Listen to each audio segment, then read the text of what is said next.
Lawrence, we found something big down here. Those 6 words transmitted from 800 feet underground signed the death warrants of 2 honest men who refused to look the other way when confronted with evidence of systematic murder. What happened next would remain buried for 27 years, until one man's dying conscience finally demanded justice. This is the story of Connor Davidson and Blake Anderson, 2 mine safety inspectors who walked into what they believed was a routine inspection on March 15, 1996. They never walked out alive. For 27 years, their families believed they had died in a tragic mining accident. The truth was far more sinister, and it would take nearly 3 decades for justice to finally surface from the depths of Blackrock Mine. But what these 2 men discovered in those dark tunnels wasn't just evidence of corporate negligence. It was proof of a conspiracy so vast and deadly that it would shock federal investigators and rewrite everything they thought they knew about organized crime in America. Connor Davidson wasn't just any safety inspector. At 34 years old, he had built a reputation that struck fear into the hearts of mining executives across Colorado. His colleagues often said Connor could spot a safety violation from across a mine shaft, and they weren't exaggerating. His inspection reports were legendary for their detail and accuracy, and mining companies throughout the state both feared and respected his visits. Connor had grown up in Cedar Ridge, the son of a coal miner who had died in a preventable accident when Connor was just 17. That tragedy had shaped his entire career path, driving him to become the kind of inspector who would never allow corporate negligence to claim another father, another breadwinner, another life. His wife Samantha often said that Connor didn't just see violations when he inspected mines. He saw the faces of workers who trusted him to keep them safe. But Connor's dedication to worker safety had attracted the attention of people who viewed his thoroughness as a direct threat to their criminal operations. For months, he had been under surveillance by professionals who specialized in making inconvenient people disappear permanently. Blake Anderson was Connor's partner and closest friend. Where Connor was methodical and serious, Blake brought a sense of humor that helped ease tensions during difficult inspections. But beneath his easy smile was a sharp intelligence and an absolute refusal to compromise on worker safety. The 2 men had worked together for 4 years, developing an almost telepathic understanding of each other's methods. Blake had come to mine safety inspection from an engineering background, bringing technical expertise that perfectly complemented Connor's intuitive understanding of mining operations. Together, they had developed innovative inspection techniques that were more thorough and accurate than traditional methods. Their partnership had prevented dozens of accidents and saved countless lives throughout Colorado's mining industry.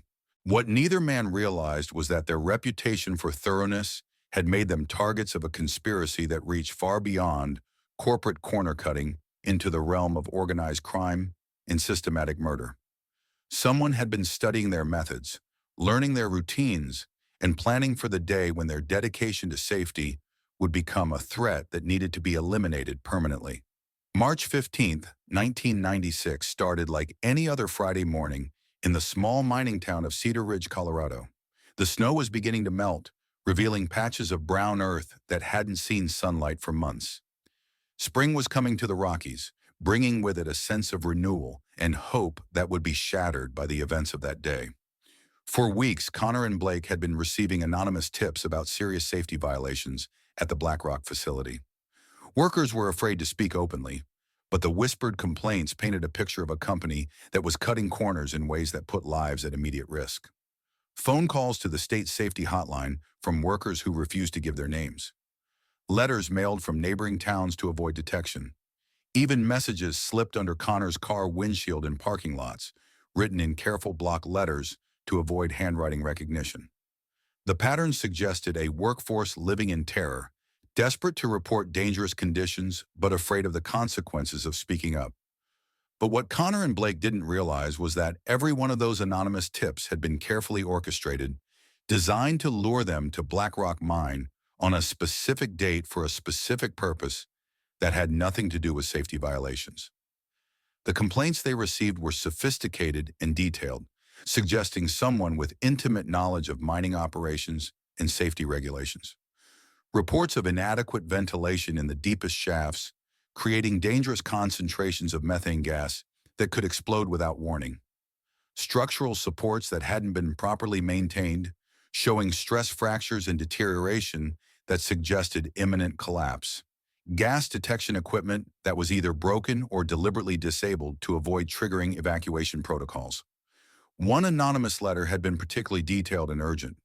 The writer, who claimed to be a 20-year veteran of mining operations, described a facility where safety meetings were held primarily for show, where workers were encouraged to falsify safety inspection records, and where anyone who raised concerns about dangerous conditions was quickly transferred to remote locations or simply disappeared from the payroll without explanation. The letter had concluded with a desperate plea that would prove to be prophetic. People are going to die here unless someone with real authority takes action. We can't protect ourselves anymore. They're watching everything we do, and they're not afraid to hurt people who cause problems. But this letter, like all the others, had been written not by a concerned worker, but by someone who wanted Connor and Blake dead and was using their own sense of duty as the weapon to destroy them. That morning, they arrived at Blackrock Mining Company's offices at precisely 8:30 a.m., carrying clipboards, measurement tools, and a growing sense of unease about what they might find. The facility appeared normal from the outside, a collection of industrial buildings surrounded by the typical infrastructure of a working mine. But there was something in the air that morning, a tension that both men felt but couldn't quite identify. BlackRock's general manager, Trevor Hayes, greeted them with the kind of forced friendliness that immediately put both inspectors on alert. Hayes was 52 years old, a company man who had climbed the corporate ladder by prioritizing profits over people. His smile was perfect, his handshake firm, and his eyes completely cold. He had been managing mining operations for nearly 20 years, building a reputation for maximizing production while minimizing costs, regardless of the human impact. "Gentlemen, welcome to Blackrock," Hayes said, gesturing toward the mine entrance with a sweep of his arm that seemed both welcoming and somehow possessive. "I'm sure you'll find everything in perfect order. We pride ourselves on maintaining the highest safety standards in the industry. In fact, we've just completed a comprehensive internal safety audit that found zero significant violations." Connor and Blake exchanged a look that Hayes either didn't notice or chose to ignore. In their experience, the managers who talked most about safety standards were usually the ones with the most to hide. They had learned to be suspicious of perfect presentations and polished public relations campaigns. What they couldn't have known was that Hayes had been expecting their visit for weeks and had already prepared for what he considered the final solution to his regulatory problems. The entire facility had been staged for their arrival, with evidence carefully hidden and witnesses intimidated into silence.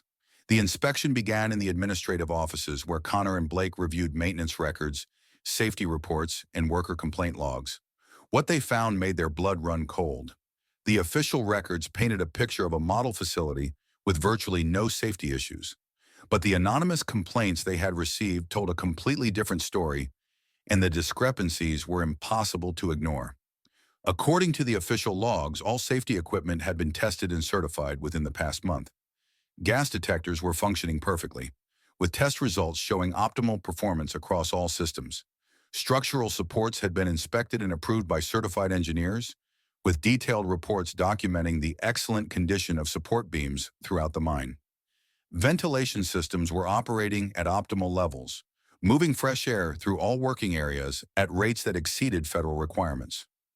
The worker training records showed perfect attendance at safety meetings and 100% pass rates on safety certification tests. Accident reports showed only minor injuries over the past year, a few cuts and bruises, one sprained ankle, nothing that suggested systemic safety problems. But the workers' complaints described a completely different facility, one where safety equipment hadn't worked properly in months, where dangerous gas levels were ignored or covered up, and where structural problems were hidden rather than repaired. The contradiction was stark and deeply troubling. Blake spent additional time examining the financial records associated with safety equipment purchases and maintenance contracts. What he found was particularly troubling and would later prove to be a crucial clue in unraveling the conspiracy.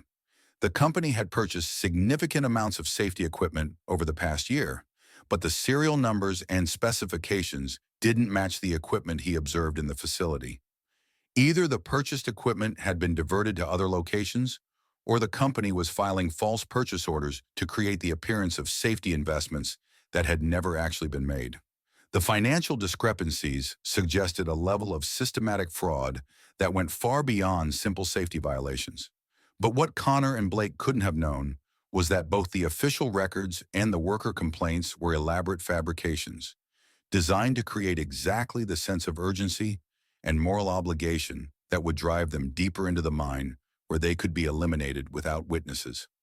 At 10:15 a.m., they descended into the mine itself, following Hayes and two men he introduced as company supervisors deeper into the tunnels than most inspectors ever ventured.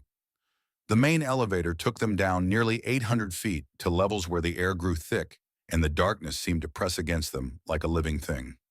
The descent took almost 10 minutes, during which Hayes continued his presentation about the mine's exemplary safety record.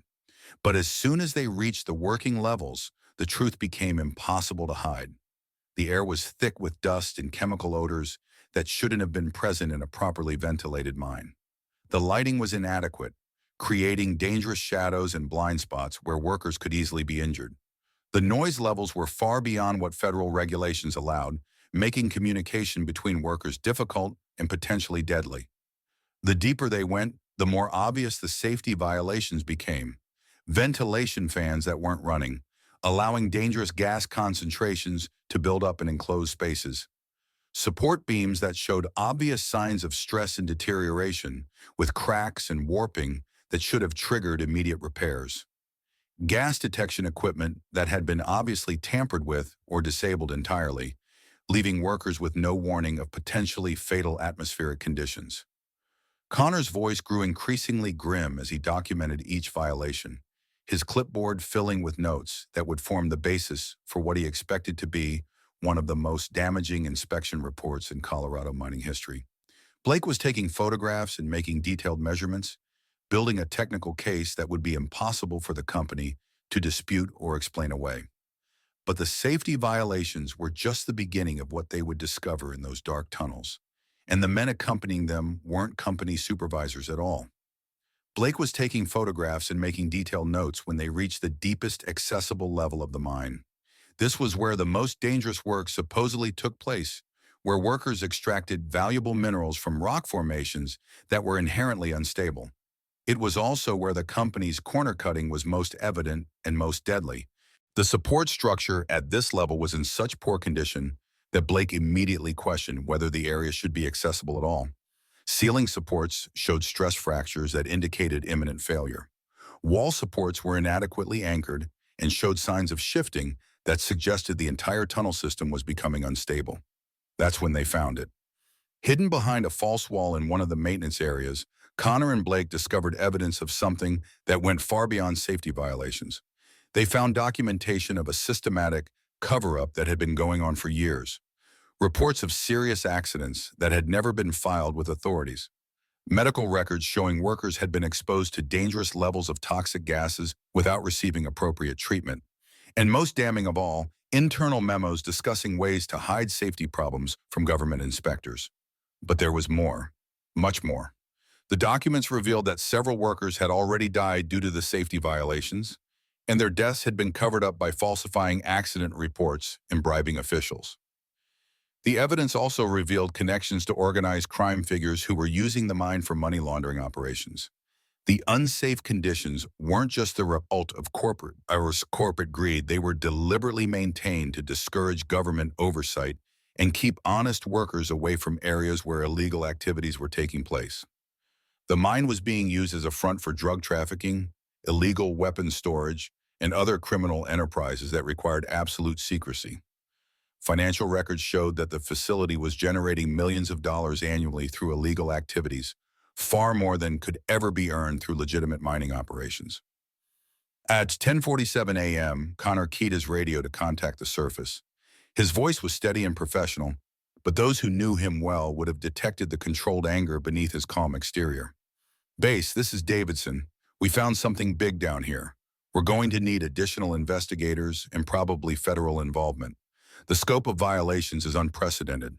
Connor's training had taught him to maintain professional composure even in extreme situations, But the magnitude of what they had discovered was testing the limits of his self-control.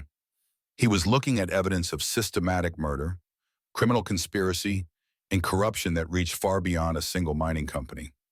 Blake was photographing the documents as quickly as possible, knowing that they needed to preserve evidence before anyone could destroy it. He had already identified several documents that would need special handling by federal investigators, including financial records that showed connections to known organized crime figures. Those were the last words Connor Davidson would ever speak into a radio. What happened next would remain buried for 27 years, until one man's dying conscience finally demanded justice. Within seconds of ending the transmission, the lights in the tunnel went out. Emergency lighting should have kicked in immediately, but it didn't. The ventilation fans, which had been running sporadically, went completely silent. And in the absolute darkness of the deep mine, Connor and Blake realized they were no longer alone with company supervisors, but with professional killers who had been planning this moment for weeks.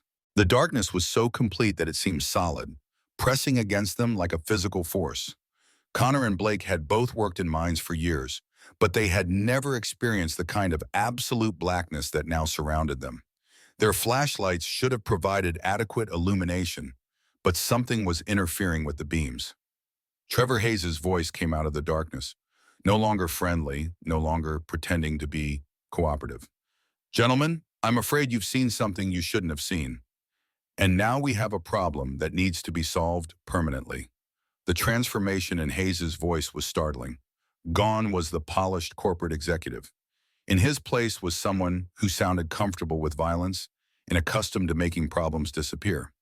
The two men who had accompanied them down weren't company supervisors at all. They were hired security contractors, professionals with experience in making inconvenient people disappear permanently. Anthony Carrera stepped out of the shadows first, a compact man in his 40s whose soft voice belied his reputation for extreme violence. Carrera had spent 15 years working for organized crime families, specializing in eliminations that needed to look like accidents. His partner, James Mitchell, was younger but equally dangerous, with military training that made him effective in close-quarters situations. Connor immediately understood that their situation had moved far beyond a safety inspection that had uncovered violations. They were now witnesses to criminal activities that reached far beyond corporate negligence, and the people responsible had no intention of allowing them to leave the mine alive. "You're making a serious mistake," Connor said, his voice steady despite the circumstances. "We've already radioed our findings to the surface. Federal investigators are probably already on their way. Killing us won't solve your problems. It will only make them infinitely worse." Hayes laughed, a sound that echoed strangely in the enclosed space. "Actually, Connor, we've been monitoring your radio communications all day.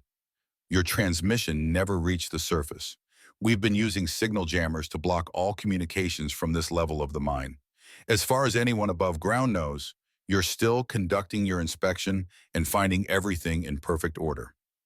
What happened next would remain hidden for 27 years. But one piece of evidence would survive to tell the tale of two brave men who died trying to protect innocent workers from a conspiracy that reached the highest levels of organized crime and government corruption. Blake managed to activate a small digital recording device he carried for dictating inspection notes. The device would capture nearly 40 minutes of audio that would preserve evidence of what happened next.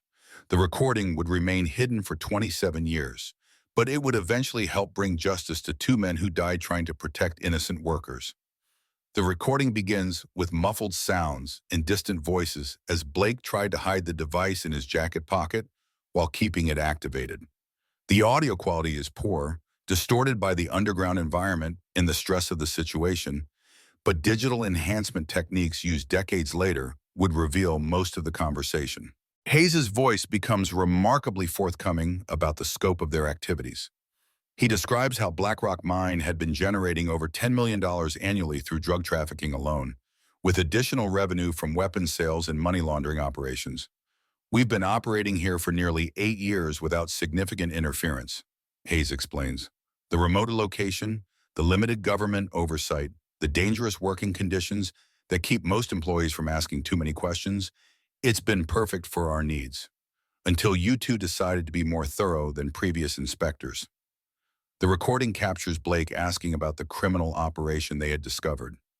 Hayes, perhaps believing that dead men pose no threat, becomes remarkably forthcoming about the scope of their activities. He describes a criminal network that extends across multiple states, involving dozens of legitimate businesses that serve as fronts for illegal operations. Anthony Carrera's voice appears on the recording as he describes the logistics of eliminating government inspectors without arousing suspicion. His casual discussion of murder techniques is chilling in its matter-of-fact tone. He explains how they had been planning for this possibility for months, studying Connor and Blake's inspection methods and preparing for the day when their thoroughness would become a threat. The recording reveals that the murders weren't spontaneous acts of desperation, but carefully planned executions designed to look like industrial accidents. Carrera describes how they had prepared explosive charges weeks in advance, positioned them throughout the section of the mine where the inspectors would be working. But the recording also captures something that the killers didn't expect: the courage and dignity that Connor and Blake maintained even in their final moments. Despite knowing they were about to die, both men continued to ask questions about the criminal operation, gathering information that they hoped might somehow be used to bring justice even after their deaths. Connor's final recorded words are addressed to his wife. "Samantha, if somehow this recording is ever found, I want you to know that Blake and I died doing what we believed was right. We couldn't stand by and let these people continue hurting innocent workers. I love you, and I'm sorry I won't be coming home." Blake's last message was for his children. "Katie and Michael, Daddy loves you very much. I hope someday you'll understand that some things are worth fighting for, even when it's dangerous. Take care of your mother, and remember that doing the right thing is always more important than doing the safe thing." The audio captured the systematic interrogation that Connor and Blake endured as Hayes and his associates tried to determine how much they knew and whether they had shared information with other government officials. The recording revealed the full scope of the criminal conspiracy and the cold-blooded planning that had gone into eliminating the two inspectors. The recording device would remain hidden for 27 years, buried with other evidence in a location that nobody suspected, waiting for someone with the courage to expose the truth regardless of the personal consequences. The official story released to the media within hours of the incident was straightforward and tragic. Two safety inspectors had been killed in an unexpected tunnel collapse while conducting a routine inspection. Their bodies had been buried under tons of rock and debris, making recovery impossible. It was a terrible accident, the kind of thing that sometimes happened in dangerous occupations like mining. The story was supported by carefully staged physical evidence.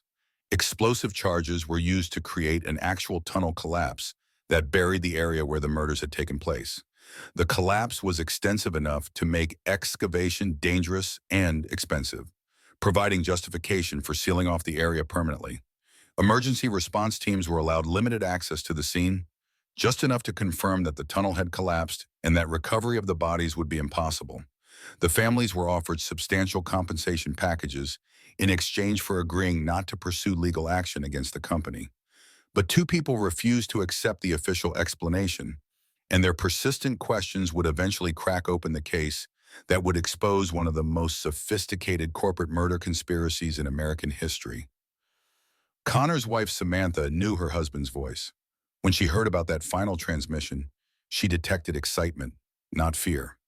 He had found something important. The timing of the accident seemed too convenient.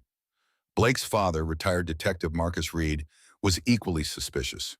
He spent years investigating, but official records were sealed and evidence had been destroyed. For 27 years, the truth remained buried. The families lived with unanswered questions and a growing certainty that their loved ones had been murdered. Samantha remarried but never stopped believing that Connor had been killed for trying to protect workers. Marcus Reed used his law enforcement connections to investigate, but every lead led to dead ends or sealed records. The conspiracy had been too thorough, the cover-up too complete. But conspiracies, no matter how sophisticated, have one fundamental weakness. They depend on human beings to maintain their silence. And human beings, especially when facing death, sometimes find the courage to tell the truth. Then in January 2023, retired mining engineer Thomas Whitaker was diagnosed with terminal cancer. Thomas had worked at Blackrock in 1996 and witnessed something that had haunted him for decades. Facing death, he could no longer live with the weight of his silence. Thomas contacted investigative journalist Rachel Stone with a story that would finally expose the truth about what happened to Connor Davidson and Blake Anderson. He had kept detailed journals throughout his career, documenting ethical compromises and dangerous practices. Most importantly, he knew where Blake's recording device was hidden, evidence that would finally expose the truth after 27 years of silence. Thomas's journal revealed he had been at the mine on March 15, 1996. He watched Connor and Blake descend with Hayes and the killers. He monitored communications when Connor made his final transmission.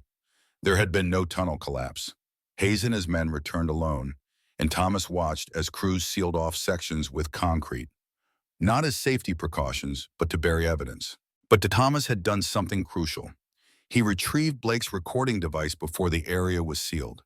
For 27 years, he kept 40 minutes of audio that would finally bring justice to two men who died trying to protect innocent workers.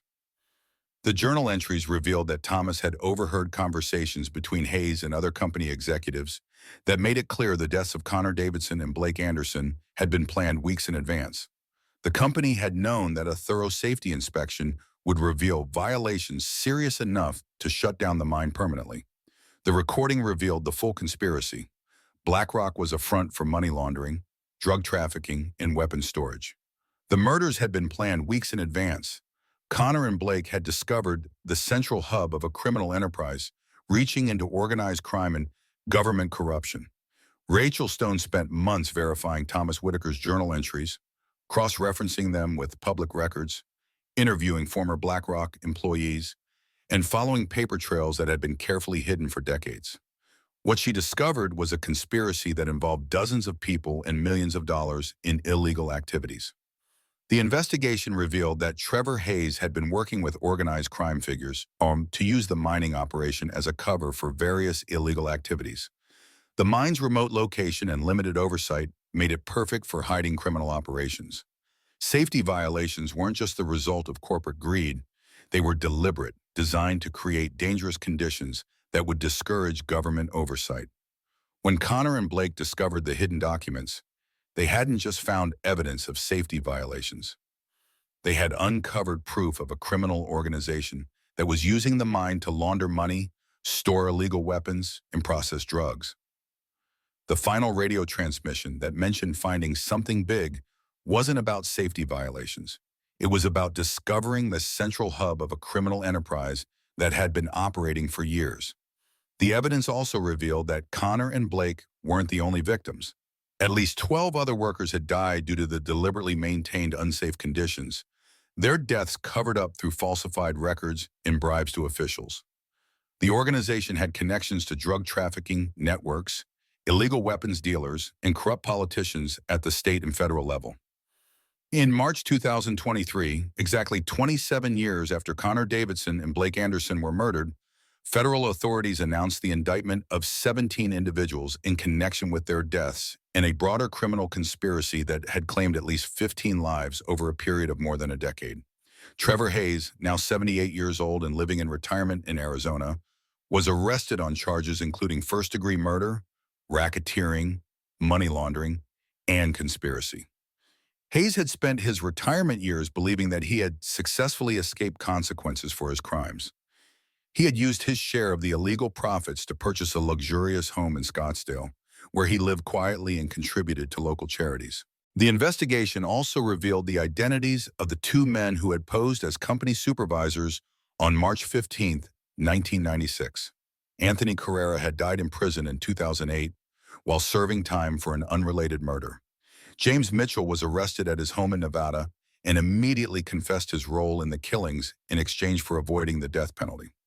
Mitchell's confession, combined with the audio recording that Thomas Whitaker had preserved, provided the final horrifying details of what had happened in the deep tunnels of Blackrock Mine.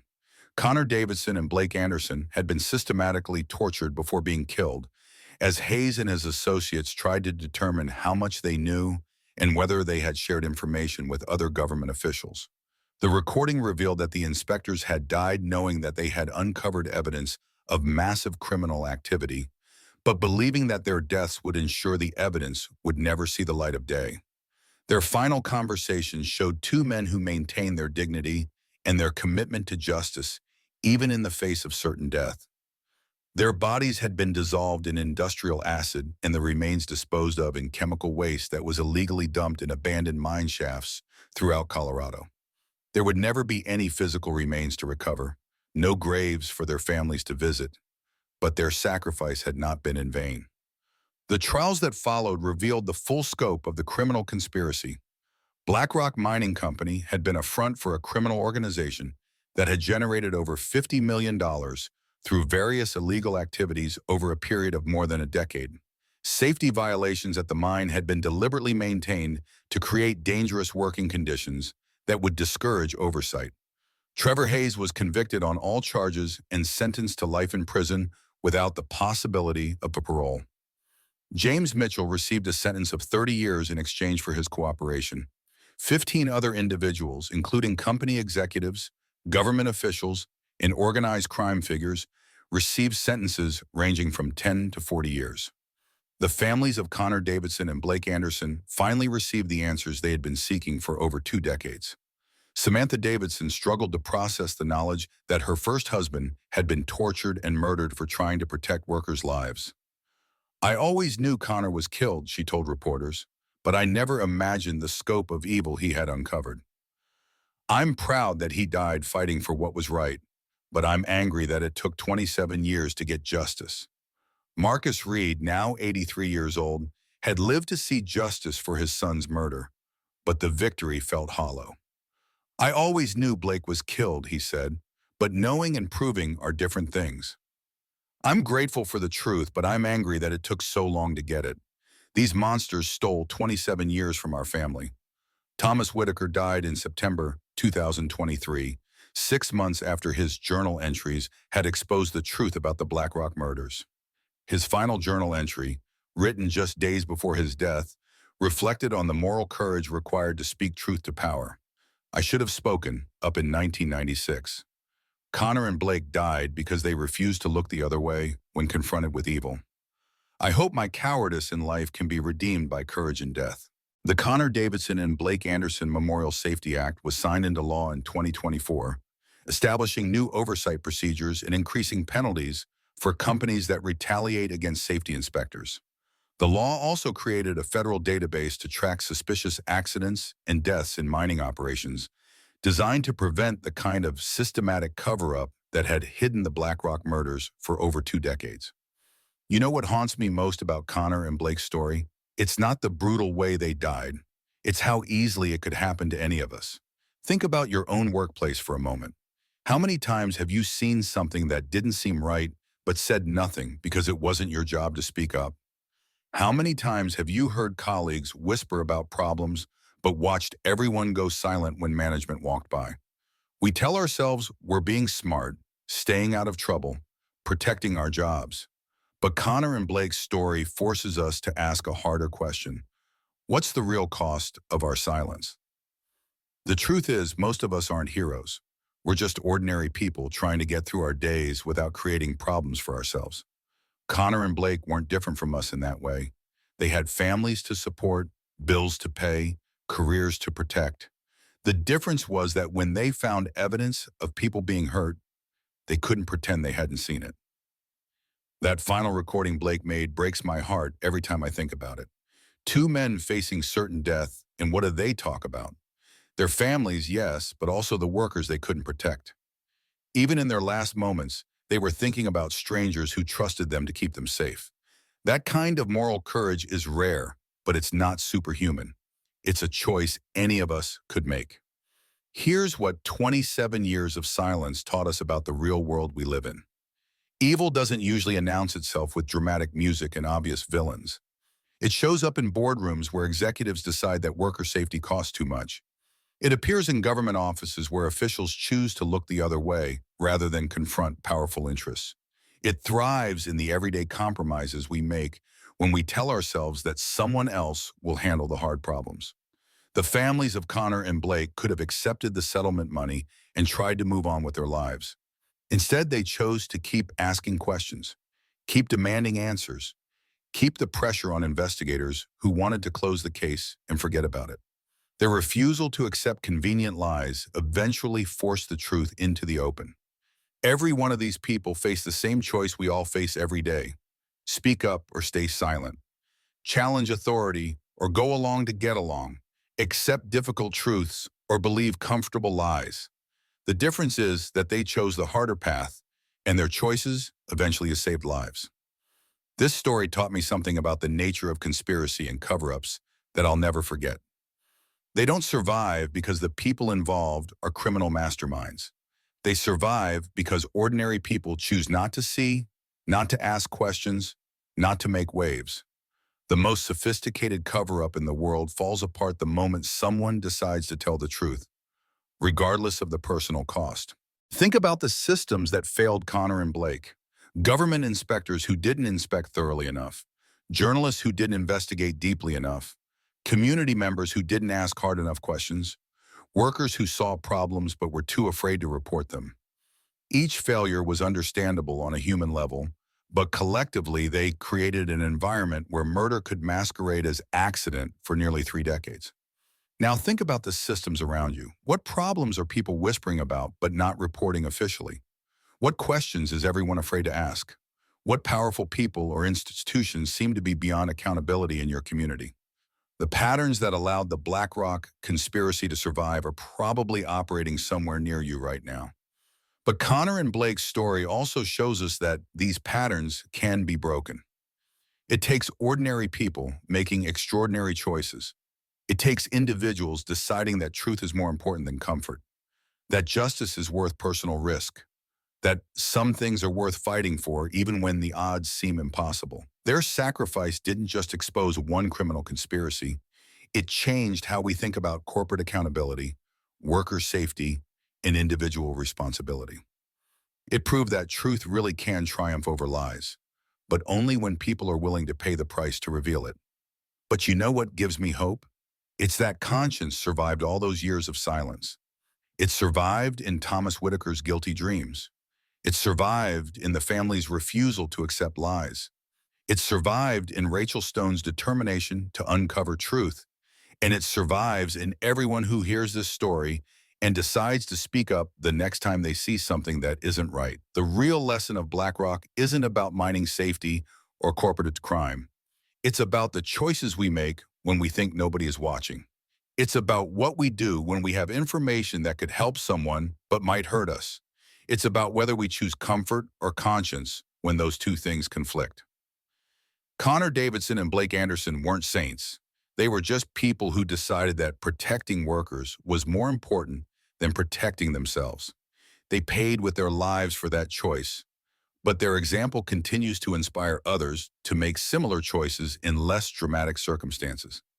Every time someone reports a safety violation despite pressure to stay quiet, they're honoring Connor and Blake's memory. Every time someone asks hard questions about powerful institutions, they're continuing the work those two men died trying to complete. Every time someone chooses truth over convenience, they're proving that evil cannot triumph permanently when ordinary people have extraordinary courage. The most powerful moment in this entire story isn't the dramatic confrontation in the mine tunnels. It's not the arrests or the trials or the convictions. It's Thomas Whitaker, dying of cancer, making the phone call that would finally bring justice. After 27 years of silence, he chose truth. After decades of fear, he chose courage. After a lifetime of compromise, he chose redemption. Their story reminds us that we're all connected. The safety of workers in mines depends on the courage of inspectors willing to do their jobs thoroughly. The courage of inspectors depends on the support of families willing to sacrifice security for principle. The strength of families depends on communities that value truth over comfort. And the health of communities depends on individuals who refuse to look the other way when they see evidence of wrongdoing. Thank you for joining me on this incredible journey into one of the most disturbing cases of corporate murder and conspiracy in American history. If this story moved you, please share it with others who believe that truth and justice are worth fighting for. Until next time, keep asking questions, keep demanding answers, and never forget that ordinary people have the power to expose extraordinary evil when they have the courage to act on their convictions.